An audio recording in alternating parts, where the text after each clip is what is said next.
Okay, we're ready whenever you are, Tara. Or I am ready whenever you are. Okay, sounds good. All right, so I'm calling the meeting. Okay, so you just texted me. He said yes, he can hear us. Okay, good.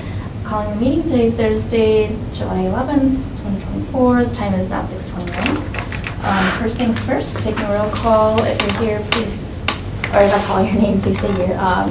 Commissioner or Alder Joey Presley. Here. Commissioner Vincent. Here. Commissioner Huffman. Here. Commissioner Shelton. Here. Commissioner Hassan. Yes. Okay, perfect. So next thing, approval of the agenda. Can I get a motion to approve the agenda for Thursday, July 11th, 2024? So moved. Second. All in favor, please say aye. Aye. All opposed? Aye. All opposed, please say nay. All right, the agenda stands approved. Approval of the minutes for June 13th, 2024. Can I get a motion for that? Move to approve. Second. All in favor, please say aye. Aye. All opposed, please say nay. All right, and then we're moving down to agenda item E, regular business for consideration and possible action on the next steps regarding the 2023 housing report. And I'm gonna let Andrea lead this a little bit. Okay, sounds good. So with the housing report, I contacted Cheryl, and she said she can't make this meeting, but possibly the one in August. So she would like to know what are some of the questions we have. So if you can all email me what questions you have so that she can be prepared and make sure she has all the information she needs. So that should take care of that part. Can I speak to this? Yeah, absolutely. So Joe and I met with Cheryl and a couple of other people from housing today, and it was a very, very good meeting. They've been working to implement some of our recommendations from the housing report. And let me start with this, because this is awesome. The new NeighborWorks resource guide for renters and landlords. Awesome. Right? It's just in English here, but we also have Spanish version, Hmong version, and Somali version. So pass those around. Thank you. So that's very good. Did you still want her to come to one of our future meetings? Or do you feel that all of your, because it's really, I reached out to her after we had your Yeah. meeting. So do you feel that you are comfortable moving forward after that, or should I still have her come to the meeting? So I have a different idea. Okay. Can I bring that up? Yeah, Okay. absolutely. So I think, and I'll just speak for myself, you all know, of course, that I ran for city council. The main thing that I heard from people was about housing and the lack of affordable housing that obviously fits really well with the housing recommendations that we made. This is a critical problem in our community, you know. We just toured this housing facility that is, you know, designed to bring more affordable housing here, and people are really struggling. I heard from so many people about how their rents were going up. And I think there are things that we can do in this commission to like elevate this issue. And so, like I said, Joey and I met. There's some things, I don't want to talk about all of them publicly, but you know, I think there are some things that city administration is going to potentially be proposing. I would like us to maybe have a more focused conversation about housing in an upcoming ERC meeting. And one way I think we could do that is by inviting members of the public, having some time for people to come in and talk about their struggles with housing accessibility and their struggles in particular, if possible, around this issue of, I don't know if you all know much about this, short-term rentals, which has gotten in the news a lot lately because of the draft and some of the short-term rentals and people trying to get exorbitant amounts of money to rent their places. But the bigger issue are companies that are buying up properties that are no longer then available for people in our community to access. Building from the housing report, right?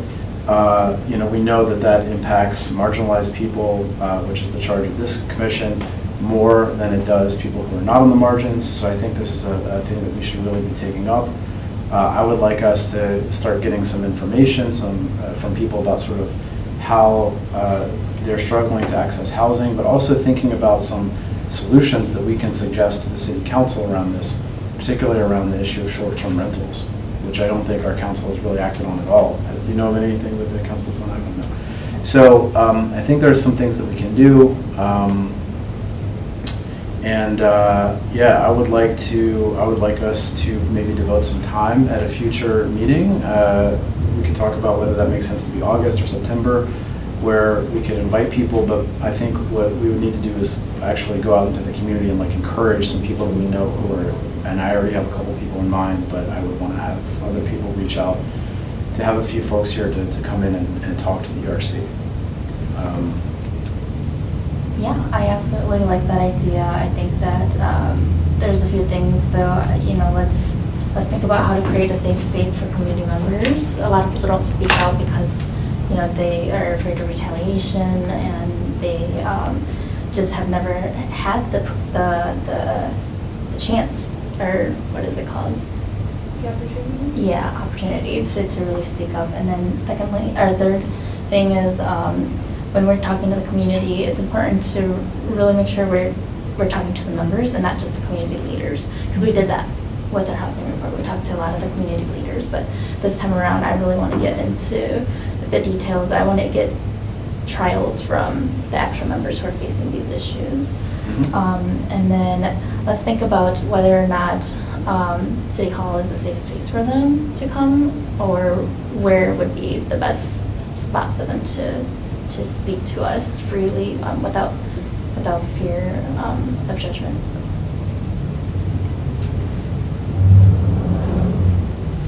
So how would you guys like to go about that, though? Let's discuss about, do we add that to the agenda and then hash out the details next meeting and then host it in September? Or do we, have a leader from the commission take that on and then work on that and flesh out the details?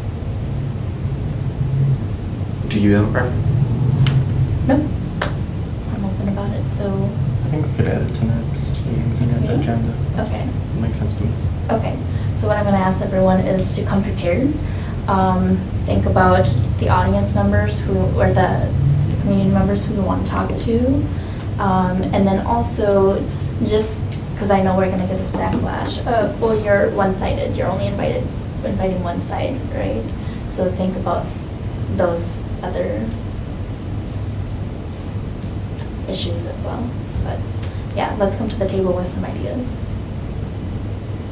Are the two of you able to share what came out of your meeting today, or should we put that on the agenda for the next meeting? So, yeah, one of the things that we discussed, I'm happy to share this, is that, the city actually has somebody now who, like, I don't know what the right word is, like, inspects short-term rentals.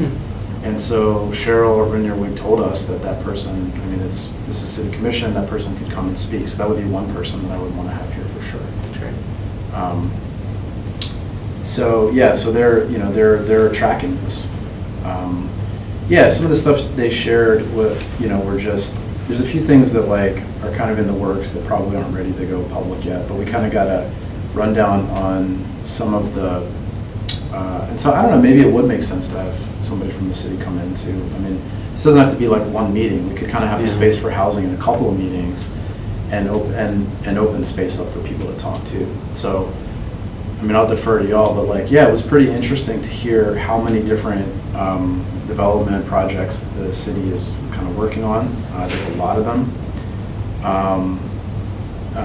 Will Peters from NeighborWorks told us about how, I think it's the Brown County Task Force on Housing, or the Brown County Housing Authority, has convinced a lot more landlords to open up to accepting housing vouchers.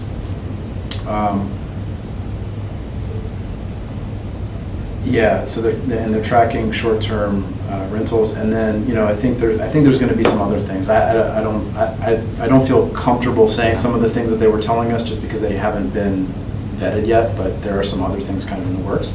So we could ask them to sort of talk about some of those things in this sort of more open format. Yeah, that'd be great. We were thinking about people that we might want to ask to come in. Can that just be anybody that's had any issue with housing, not just solely focusing on the short-term rental piece of it? Exactly. That's kind of what I'm thinking. Anybody can come and talk to the ERC if we open the floor. So I think, what I would encourage people to do, there's one of the constituents in the 4th City Council District has been talking to me a lot about people she knows who have been experiencing this, but also she's been kind of tracking short-term rentals, so I would like her to come and I'm gonna ask her to speak to this, for example. But I think if we all probably know people who are struggling with housing, as to your point, Tara, like not everybody's gonna feel comfortable, but some people will. And if we can get people who are willing to do that, to talk about any of the affordability issues they're facing, I think that's something we should be taking up, especially given the work we've already done on housing. Yeah, and also don't forget, you can also speak on behalf of them as well if they send you like an email or if Yep. they wanted to share their testimonial but they don't want to be present, you can speak for them as well and share their story. And then I think another point that I wanted to make was, I want to make sure that we're inviting these people to share their stories, but I want to make sure that there's positive impact that comes out of it. So we have to continue the relationship with the city staff to make sure that, whatever they're tracking or whatever activities that they're doing, it has some positive community impact, right? That these people aren't just coming to speak and then their stories just get faded out. It has to go to something. I'll say one of the things that we did talk about was keeping the ERC in the loop on things regarding housing so that as they come up, we can hear about them. And then as they go through the course to council, then when we have people speaking on them here, that's something, I as an alder, it's good to have people talking about it so that you can say like, this is what the community wants, this is the community's feelings on it. So yeah, I think there's plenty of good that can come out of having people come to speak.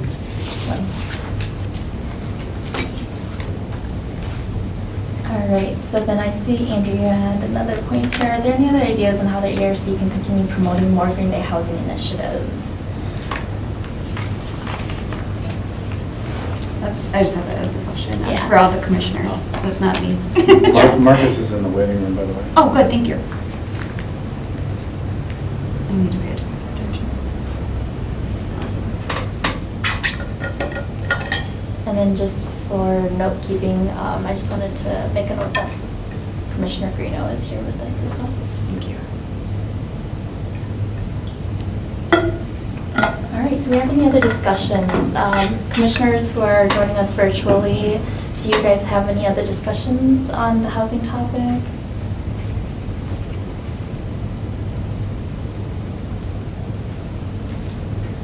And if you think of something down the line, feel free to email Andrea. Okay, so I don't hear anyone else here at the table have anything else that you guys want to bring up to discussion? But I will say that, the last thing I'll say is, like, I do think, as we're hearing this, like, let's be thinking about what are some, policies that we can think about asking folks on city council to pass that would do something to help with this problem. So to your point, right, we don't want to just, like, hear from people how bad it is and then not suggest it. All right, thank you. And thank you, both of you, for speaking with the city staff and learning a little bit more and sharing that with us. You're doing really good stuff. Happy to hear. I'm happy to hear that too. I usually complain. All right, okay, so for that, it says for consideration and possible action on the next steps. So I'm going to ask for a motion to continue discussion and add that to the next agenda, right? Because we're going to be talking about some more details in the next meeting. So moved. Second. Second, all in favor? Aye. All opposed? Aye. Thank you. All right. Okay, so moving forward, number 2 under regular business for consideration and possible action on the next steps of the visibility initiative. Bios and photos. So far, Andrea has received Commissioner Shelton, Greeno, Hoffman, and Presley's. I will turn mine in. Okay. Apologies. Wait, you don't have yours? I got paper. Everything is still kind of the same. You can use that to write yourself a note. And then, so, do you need a piece of paper to write yourself a note? I do. Okay. Yes, please. Do you want to, I brought extra pens too, in case anybody wants to thank write it on the you. spot. You're awesome, Andrea. Yep.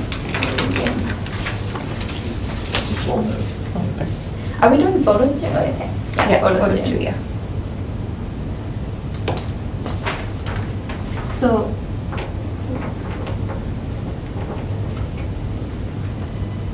So while we're talking about that. Okay, so we'll do bios and photos. Andrea, let's set a deadline date for that. So it's the 11th today. Let's do like by end of next week, 19th. Okay.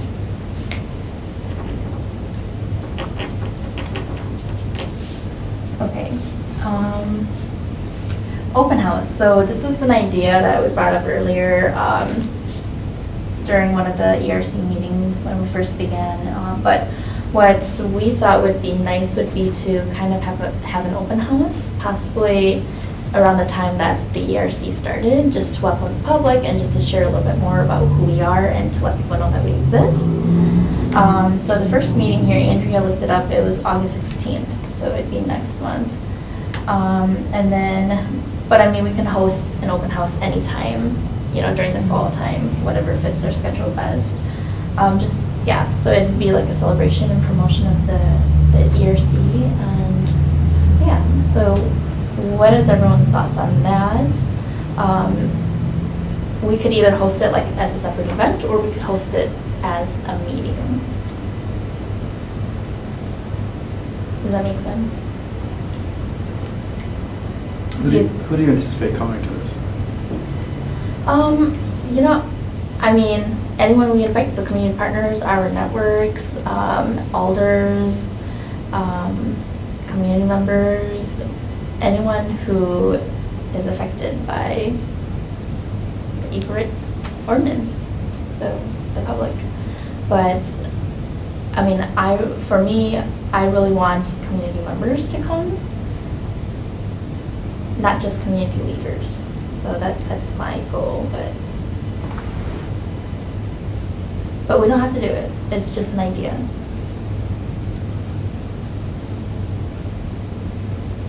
I question whether August is the right timing, just with summer, people are all over the world, all over the place. It's the week before school starts again. That may not be the ideal timing. I think we should do it. So now next month is the right month for it. Yeah, I think I agree. I think it's coming up a little too fast. So some time to plan.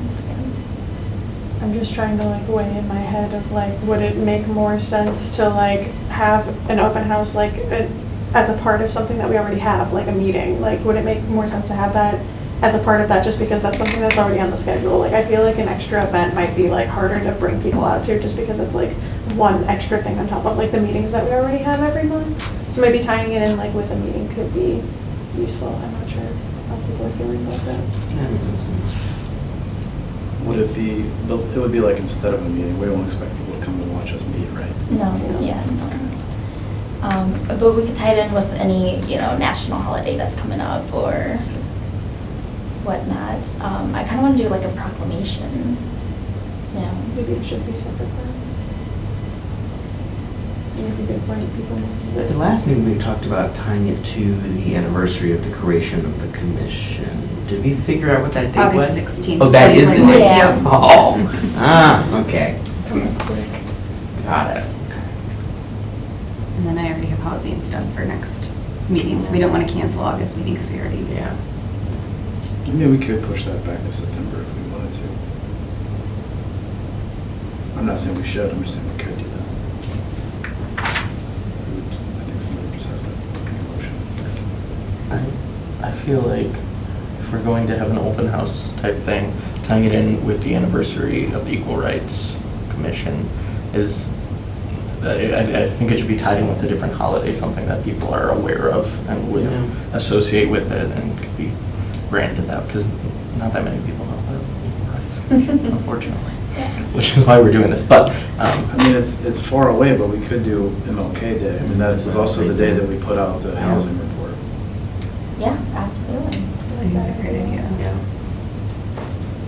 All right, so then I am just going to ask for a motion to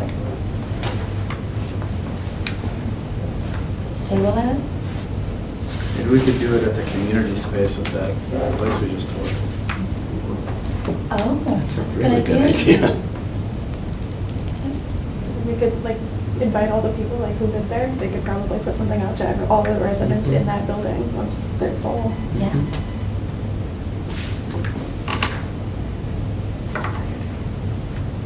So did you make a motion? Do you Oh, second? sorry, No. yeah, can I, so I'm gonna make a motion just to table that, and then we'll bring it up to discussion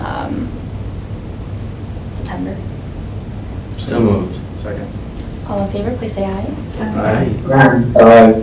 All opposed, please say nay. All right, thank you guys for that.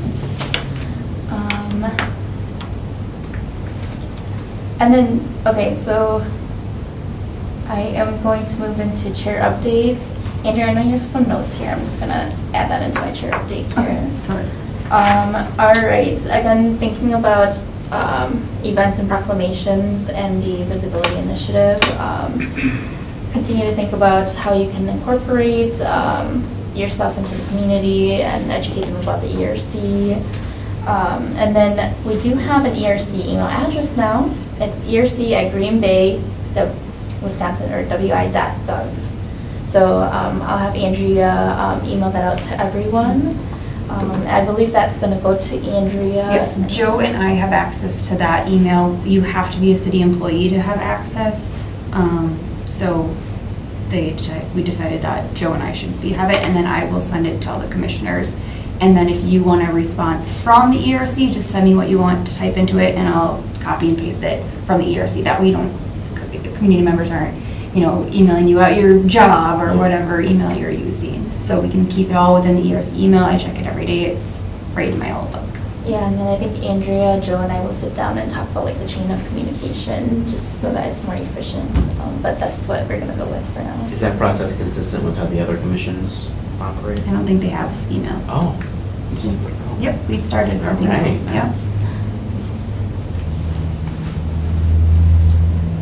nice. All right, so I don't have any other updates, but we have a guest here today, and so I'll hand it over to Alex. Yes. Do you want to sit in my seat, or do you want me to just say next whenever? I'll just say next. Okay, Sorry. perfect. Let me just share my screen. Use this so I can take notes. All right. I just need to figure out what that is. It's green.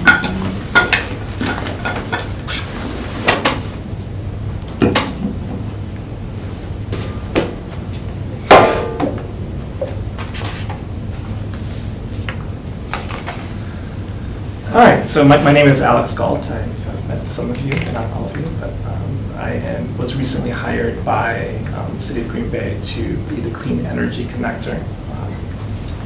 And so that was part of that. It's a 2-year position, so it's part of a EECBG grant, which is out of the bipartisan infrastructure bill. So it's related to electrification. Let's see. Just in a nutshell, my job is basically to help educate the public about the programs and incentives that are available for renewable energy electrification.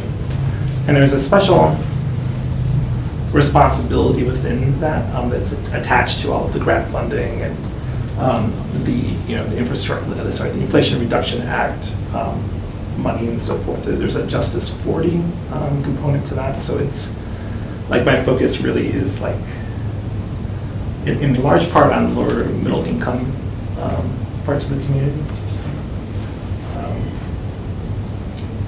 Let's see. All right. So what this is the outreach plan. So a big piece of what I'm working on is just establishing an electrification campaign to reach out and engage the community. So we came up with this as just kind of an outline of kind of the strategies and the methods and channels that we'll be using to do that. So, all right, next.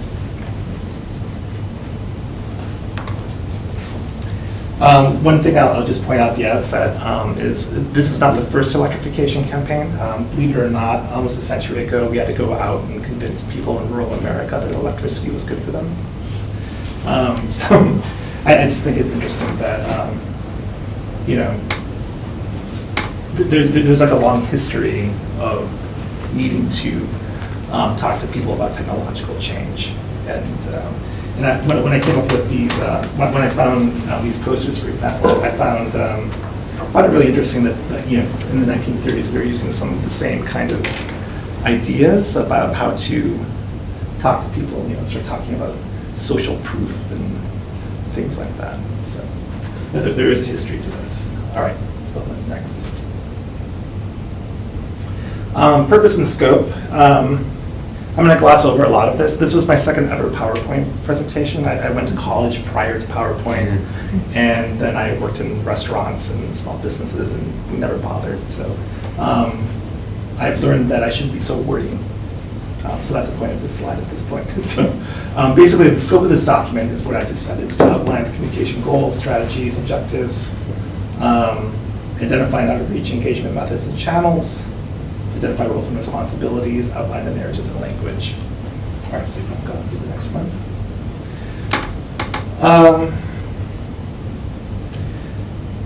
Here we're going over some of the goals of the campaign. I mean, basically what we're trying to do is build community support, increase awareness. When you're talking about things like the Inflation Reduction Act, the people that it's meant to assist aren't necessarily reading the news every day, or they're not necessarily aware. So if you want uptake of this kind of program, you really have to reach out to them and educate them about what it means. And I've been, we'll get into this a little bit later, but I've been knocking on a lot of doors related to a canvas that we're doing with Wisconsin Conservation Voters. So I've had the opportunity to talk to a lot of people just in the last couple of weeks, like since we had the commission meeting. And by and large, people have no idea what the Inflation Reduction Act is, what it could mean for them. So there's a lot of work there to be done.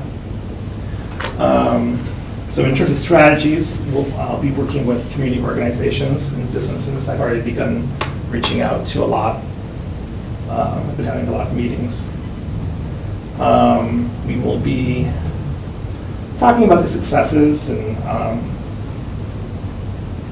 we'll be organizing, participating in events.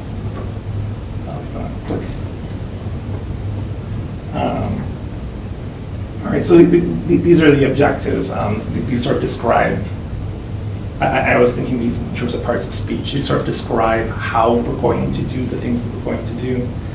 So these are the adverbs. So we're going to understand and engage effectively with stakeholders. We're going to work on being a trusted local information source. Work effectively with internal stakeholders, leverage digital media.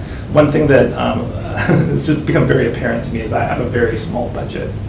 Like my marketing budget for 2 years is $5,000, which is, I mean that's hardly, that would be like one mailing, of postcards if we chose to do that. So we'll be trying to leverage low cost and cost effective ways of, or even better, free ways of engaging people. And we'll be doing that with a lot of partners, hopefully. So we'll be working on developing a database of individuals, families, organizations with an interest in clean energy, sort of identifying stakeholders and figuring out who needs to benefit from this and who can help with it, where the resources are. Working on developing a database of incentives and programs. I've already done most of that work already. I mean, there's a lot of programs, a lot of, I mean, the Inflation Reduction Act really is just kind of, I mean, is the biggest piece of it for sure. But when I really went kind of digging in all the different, federal agencies and state agencies, I found a lot that could be helpful with that too. And build libraries of informational, visual, and experiential assets that can be used in multiple ways. All right, click. Stakeholders. Let's have a little handout. Let me go to the next one.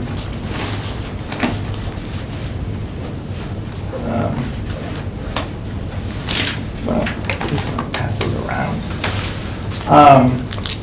So I'm working on trying to identify all the stakeholders, and so what I've done here is there's a QR code, and that'll take you to a form that I put up where you can input stakeholders, and so if you can help me with that effort, I'd appreciate it. I'm really trying to create a sort of comprehensive map of individuals, organizations, resources that have a role to play, whether in this campaign, whether it's to benefit from it or to participate in it.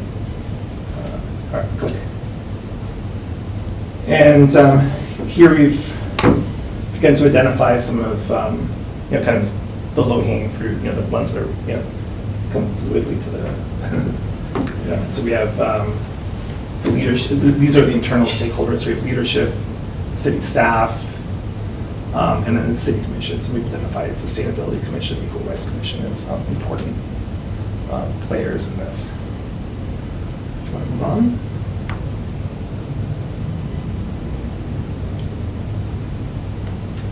And then here we have some external stakeholders. And so these are some of the groups and people that we'll be reaching out to. Pretty general, but yeah. So if you want to move on from that, it's not pretty self-evident. Roles and responsibilities. So it's a very small, there is no office of sustainability at City Hall. So it's really just, we started with resiliency coordinator. You probably met Melissa Schmitz. She was one who wrote the EECBG grant that I fall under. So she really kind of kicked off this whole effort as part of the Green Bay Clean Energy Plan. In terms of my roles and responsibilities, it's pretty comprehensive. It's really just me doing most of it. Developing strategies, ensuring consistent delivery of information, and accurate information, writing, reviewing, editing communication materials, responding to inquiries, creating and maintaining informational resources, proactively and passively collecting information for the campaign, and reporting as required. There's some grant obligations, of course. And then like down the line, I hope to deputize some people, because I'm not always going to be the most effective messenger, for every purpose. So I'm hoping to find some partner connectors to work with too. All right, move on to the next one.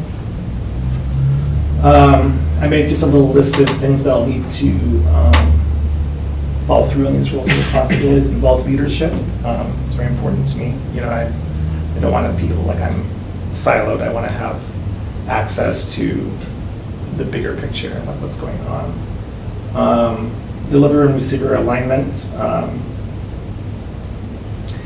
I keep on tripping on this point because I'm not sure what I meant by it when I wrote it, but what I'm getting at is just really important to be listening to people when I'm engaging them and trying to understand where they're coming from. And this is particularly, for whatever reason, climate change is a thorny, and I have thoughts about why, but it can be a thorny topic for some, and that's another thing I've discovered, like knocking on doors. I've gotten a few people who are just like, why is someone from the city of Green Bay knocking on my door and talking to me about clean energy? And it's having answers for people people with that mindset that makes sense, is a challenge for me to understand. I think listening to everyone and understanding where they're coming from is important. Effective feedback mechanisms. Iteration is really key, and I hope to learn from all of my mistakes. So I'll be making sure that every action that I take, there is some component of feedback that so I can get word back about how it worked. Credibility, consistency, and frequency of messaging. And then branding. The campaign that I'm creating needs to have a distinct brand so that everything that's tied to it feels cohesive. At the same time, it needs to feel like it's coming from the city. So there's kind of a balance there to be struck. So as I work on the branding, that'll be the top of my considerations. All right. Narratives, content, and language. So I think of the narratives kind of like, they're kind of like the themes. And these are kind of based on social proof and urgency and different ideas about communication. Narrative one is the clean energy transition is happening now. It's real. It's not some fantasy down the road. It's not some article that's speculative in Popular Science magazine in the 1990s or whatever. It's happening right now. It's normal. Your neighbors are doing it. The city of Green Bay is on board. Narrative 2 is clean energy will save you money, make the air cleaner, our community more resilient, our nation more secure, and help us mitigate climate change for our children. So, I mean, we're kind of downplaying climate change, but we're not running away from it. It's part of the rationale for what we're doing, but it's not the whole of it. It's not what we're leading with. Wisconsin Conservation Voters did a lot of really interesting research. They did a study, and they found that only really about 20% of the people of Wisconsin have like this hardcore kind of like climate change is a hoax kind of attitude. So we definitely don't need to run away from it, but we're leading with other things. Narrative 3 is federal, state tax credits, incentives, rebates, and programs exist to help you make the transition. Which is good. And as we work on producing content for the campaign, everything will be tied back to these narratives. So, so each piece of content will reflect these in some way.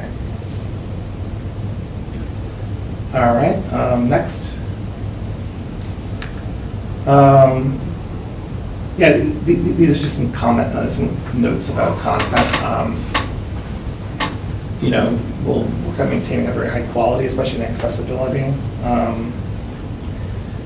Especially when it comes to web design, ADA compliance is important to me. I want to make sure that it's accessible to everyone. So we'll be following the WCAG AA guidelines. We have budget for translating into Spanish and Hmong. We'll see about Somali. It's more of a budget consideration thing. Pushable, pullable.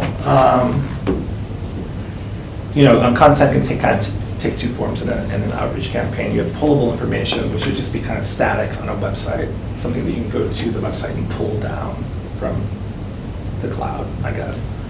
And then there'll also be pushable content, which is the things that will be kind of pushing out of the campaign. So we'll be really focused on pushing renewables, energy efficiency, electrification. And while we're representing the clean energy plan, we'll push it to the extent that there's something newsworthy to push, but that won't be the focus of the outreach. But we'll make the information available. Content types, scenarios, fact sheets, brochures, blog posts. It's a long list. I'm not sure why I included that there. All right, next. I'm sorry, can I interrupt you? Yeah. Because I just have to leave in a couple minutes. Just a couple questions. So number one, can you go back a couple slides to the narratives? Are you doing? I hate to even suggest this because y'all are gonna laugh when I do this, but have you considered landlords when? Yeah, for sure, yeah. Because I think about how a renter would benefit from this. Yes. Yeah. And being able to basically make an argument to a landlord, but also get renters to see the benefits of paying lower energy costs. That would actually incentivize landlords to be able to not have to charge. I mean, you know this already, I'm sure, but how's that work? Well, if we go back to the stakeholders, I'm not suggesting we go back to the stakeholders, but housing is obviously one of the key stakeholders in this. I haven't really come up with a plan specifically for addressing landlords. Yeah. But it's definitely something that I've considered and I intend to do. Okay. So that's exactly what I was thinking when I saw this come to my email, and that's why I shared it with the ERC, because I was I think we have a place here. Oh, I absolutely think you guys have a place here. Yeah. I hope so. And so here's my second question. So I'm glad you're thinking about that. Let us know how we can help. Second question is, so I'm a economically marginal homeowner, right? And I'm just trying to wrap my mind around how this works, right? And I see a Facebook post from the city saying hey, you can do stuff to lower your energy costs, and I get in touch with you. How does that conversation go? Especially if there's a big outlay at first to do something. I don't know anything about this stuff. This is not my forte. So how would you approach that conversation with somebody? I'm just trying to picture what this looks like. Well, there's some really good tools that have been developed already that we can use. For example, there's a website called Rewiring America. I recommend to anyone. And that is really good at just kind of identifying what programs and incentives would be applicable. You can input your info, your income, where you live and so forth, and then it'll print out like all the different things that you would qualify for. So that's... If you don't mind if I just step in really quick. So I am kind of helping with the City of Green Bay social media right now while somebody's on maternity leave. And so Alex reached out to me and he's just like, hey, can you make this post? Because until July 15th, the state of Wisconsin residents can get a smart thermostat for as low as $5. And I looked it up and it's originally an $85 thermostat.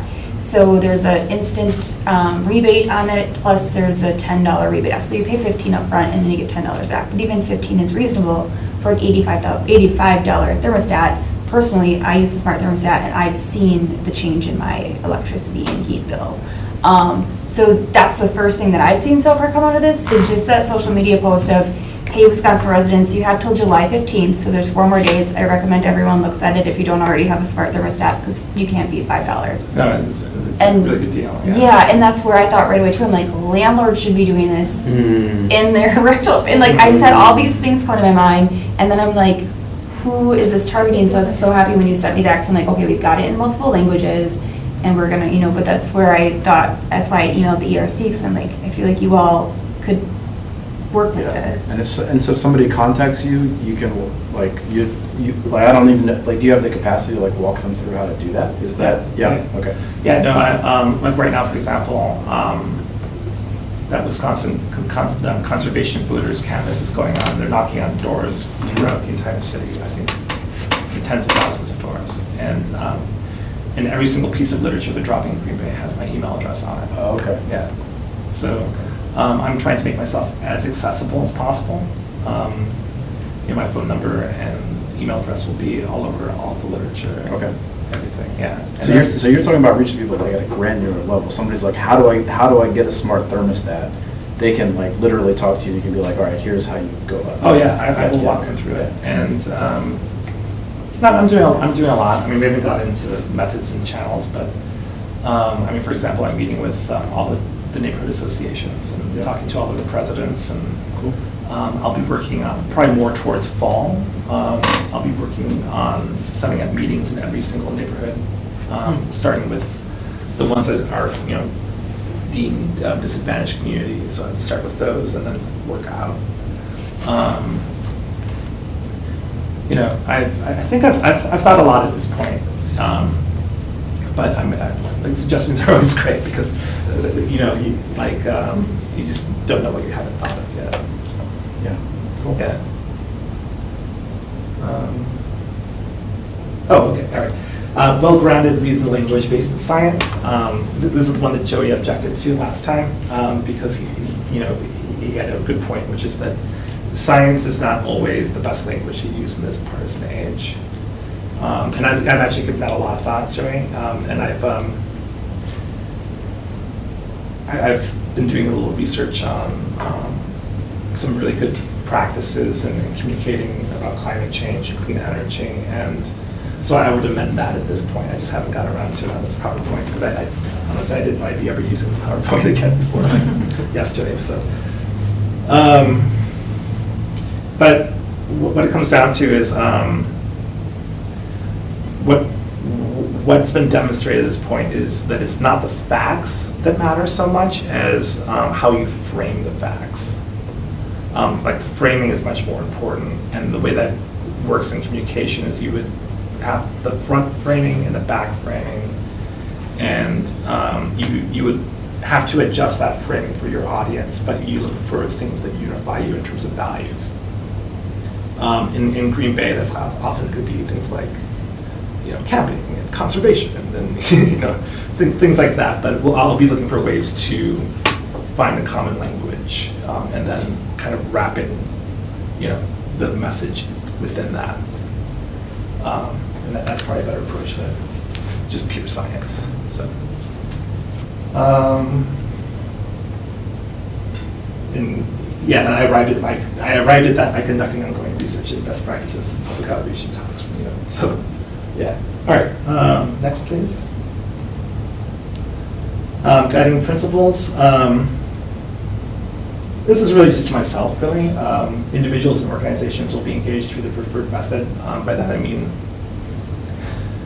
the way I always think of this, I used to be on the board of the Friends of the Library Association, Bremen County Library, and when I first started on that board, the only way to get a membership was by like taking the brochure and cutting it with scissors and then sending in like a little form with a paper check.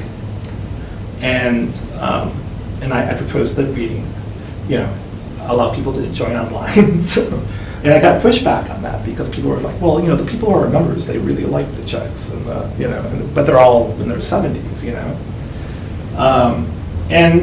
so in the end, we ended up with doing it both ways because there's a generation that prefers that, and then there's a younger generation that has never used a paper check. And the same is true of communication as well. Let's see, to the greatest extent possible, materials will be communicated in English, Spanish, and Hmong. Further, CE, so that's Clean Energy Connector, will follow the content accessibility standards as required by the ADA. All right. So just really quick, Yeah. the communication piece. I really recommend thinking about visuals rather than words. When we translate things into the Hmong language, elders, a lot of times our language wasn't created until 1970s. So our elders or anyone 50 and above, they don't always, read in Hmong. Okay. And so visuals would be really helpful. All right, I appreciate that. I do think in terms of visuals a lot, so I think we'll be fine, but, that's good to know. Application is okay. This kind of represents, like the flow of communication. You start with information, and it becomes messaging. Hey, John, should I give you my card if you have comments or something? Yeah. Thanks for doing this. Sorry, I got to run. There you are, sir. Good to see everybody. So you have information, it becomes messaging, and then it comes out as online communication, printed materials, personal interaction, community partnerships, and initiatives. The online communication takes the form of the website. The website becomes kind of like a hub for the digital media. So anything that's posted to the blog also gets sent out, and the newsletter also gets posted to social media. There may be some paid online media as well. I don't think I fully knew my budget when I originally made this graphic. And then all of these things will create synergies that can then be used in traditional media. That's kind of the word of mouth kind of public relations kind of aspect to it. And then all of this will generate feedback and then kind of throw back into this, like the sausage grinder, I don't know if that makes sense or not, but hopefully it does. Yeah. All right. Quick question. So do you have the ability to write for more grants and funding for this? Or how is this going to be sustained? Because only 2 years, that's not going to really get the message out. I fully agree with that. How's it going to be sustained is an open question at the moment, yeah. Because we'll find out. Depend on administration. As I say, the budget planning has started for this, for the upcoming year. That's what the entire city's working on budget right now, so I think it's going to be dependent on budget. Yeah, there's a Yeah. budget weird thing. Yeah. I mean, like at this point, all I can really do is make sure I'm creating like a solid, foundation. I mean, maybe I'm not here in 2 years, but I've created a thing that can be sustained, so I'm trying to document everything and make sure that anything that I create can be picked up by anybody else and carried forward. That's great. And then another thing I was thinking of, have we documented or taken note of why or reasons why people haven't transitioned over to renewable energy? Yes, I have been. That's a big focus for me, is sort of thinking about the barriers and obstacles. Unsurprisingly, a lot of it's cost related, but probably more than that is informational. Like a lot of people just don't even know what's out there, or a lot of people have the wrong information, frankly. I mean, the idea that heat pumps aren't usable in Wisconsin, for example, is an idea that's at least 4 or 5 years old at this point. It's been, like those challenges have been met. So in some instances, it's just a matter of, updating people and providing the accurate information. There's a lot of, I've been knocking on a lot of doors, I'm having a lot of conversations. It's been illuminating to me because I don't typically just go around knocking on people's doors and talking to random people. But, a lot of people have the idea, for example, that solar can't work in Wisconsin because of winter, which isn't true, There's a lot of solar in here too. Yeah. Yeah. Okay.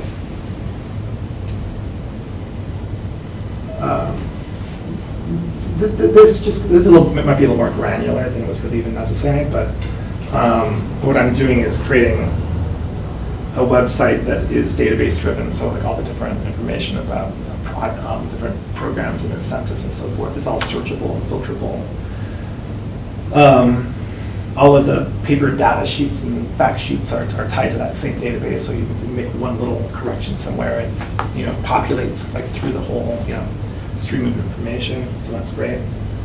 I'll be using something called the posse idea, which is you post on site and then syndicate everywhere. So you basically you have a permanent location for every piece of information, so it's linkable and searchable and findable.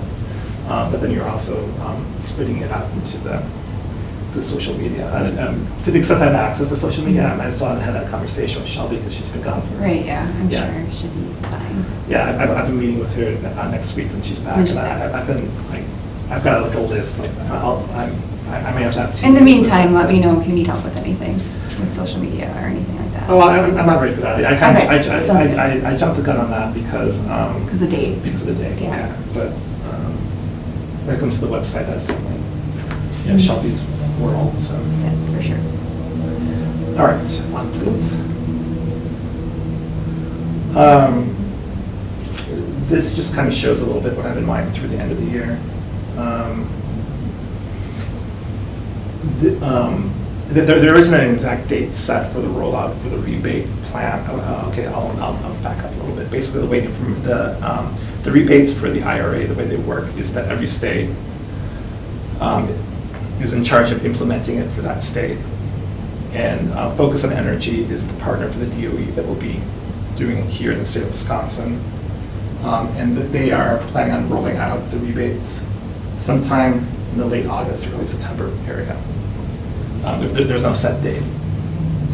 But I've been kind of using that as kind of an organizing, kind of time span.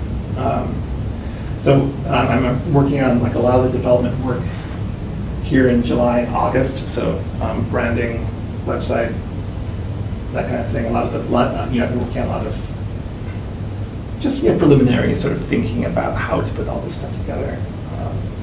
And then I've also been doing this WCB Canvas 2 days a week.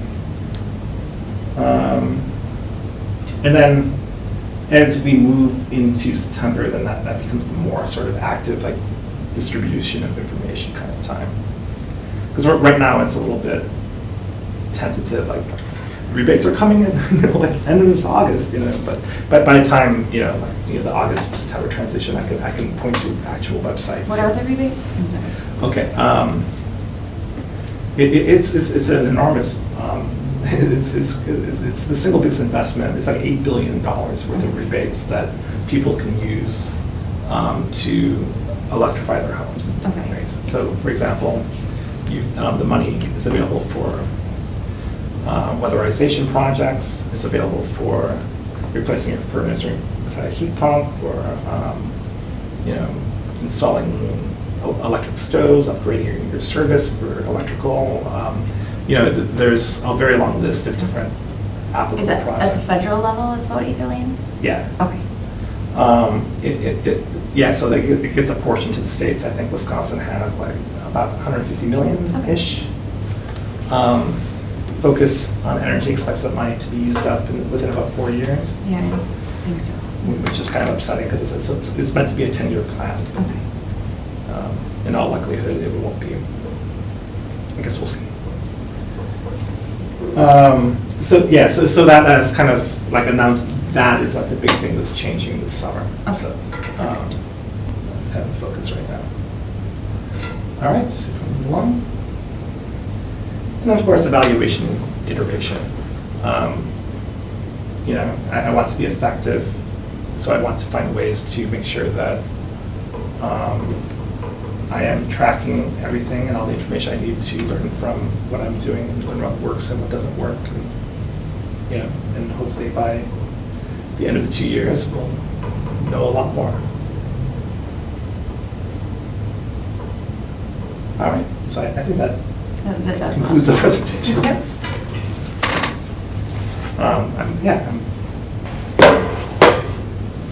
If anyone has any comments or suggestions, I'm very eager and open to hear about it. I have a question for you. Yeah. The QR codes, is the intent for this to be used by individuals who would like to be connected with you, or would businesses use this too to link up, or? I'm hoping that that you, Michael, will use it, and then also maybe share it with anybody that you think would want to use it too. But it's just a form, so you could input the name of an organization or an individual, and you don't feel like you have to fill out every single field. Don't worry about repeating anything that somebody else might. Like the way I think about it is that if a lot of people give me the same information over and over again, then that just means that thing is highly relevant. So it's almost like a heat map, But yeah, I mean, feel free to share that. Yeah. I'm glad you brought up visual communication. Have you done any looking into best practices for creating visuals to accompany the information or infographic? It's on my list of tasks. I don't really sense a list of tasks. That's one of them. I mean, one of the things I'm wondering about is, like some of the illustrators I know here in town, for example, their work is very cute. And I'm just wondering, is that a good thing? Is cute the right tone? There's a professor at Madison, her name's Nan Lee, and her specialty is, it's risk communication through visual information. Okay. But I think, Yeah. so that may be somebody to contact, just to have that. So NAN, like N-A-N? N-A-N-L-I. L-I? Okay. I don't know if you've been in contact with experts on anything for it, or just reading. A lot of reading. Oh. Yeah, no, I've been in contact with anyone in visual communication, that's for sure. Okay. Yeah. So Natalie in Madison. Yeah, that's really interesting. Because that plays into the accessibility part of it, and also just general messaging, having visuals that help. And yeah, maybe a cute tone is correct. Yeah, I mean, I'm not averse to cute and acute. Yeah. You can do A/B testing. So on social media, if you There we work go. with showing them, you can do a post that's cute and visual, and then another one that's more serious, and you can see which one has more engagement and people interact more with. And then that's how you'll know how to move forward with your concerns. Social media guru. No, that's a great point. I worry about it because, I noticed the city social media, it posts how often? Maybe once a week or? It's not, well, when Shelby's here, it's a little bit more, Yeah. but yeah, it's not a lot. It's, I think the first step will be adding you to our PR team, and that'll kind of give you a better idea of how Yeah. things are working. It's really kind of hands-off social media when it comes to regular city business, like the police department has their own Facebook page, Fire department, a lot of different departments have their own Facebook page, but the Yeah. general city one is to inform people of like the basic idea of what's going on and then direct them to our website. Right. It's really meant to direct people to our website because we don't want to have multiple places of information and have people miss it. Because like, oh, well, I'm not on social media, so I didn't know. So really everything's on our website and the city page is only used to direct people to our website. So Yeah. it's an interesting, Yeah, I haven't really been able to work out those things yet. One of the key players for the digital side of everything has been on maternity leave since I've arrived. And so I had one brief chat with her for about 5 minutes. but- Or you can also do, you know, focus groups. You can pull together community members, or like we just toured, what is this called? City. Yes, the Gateway Collective. You know, you can work with them and, you know, talk to them about, you know, sharing some visuals with their members and seeing how you know, they receive it and if it's effective. So, I don't know, there's different ways to go about it, but definitely do think about different strategies. Right, it'll probably, to some extent, I'll probably kind of, I mean, I'll try and reach different audiences, so there'll probably be a variety of tones, honestly, at the end of the day. And then I think John brought up a really good point earlier about the tenant-landlord relationship.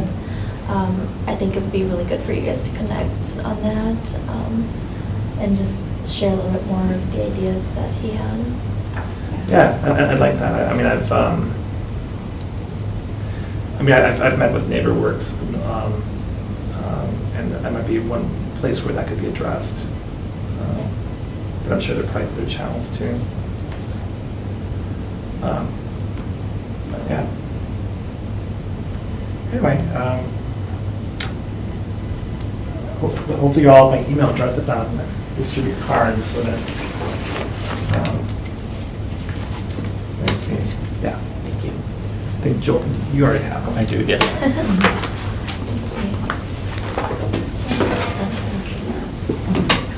Oh, yeah, you guys are on the same team. I'll let you do this. You probably need to handle a lot of those. Well, thank you so much, Alex, for presenting to us. That was really informational, and all of the information that you have up there, it's recorded and it will be public and posted online, so we can always go back and refer to that. Sure. But, Did you send out the Yes. plan?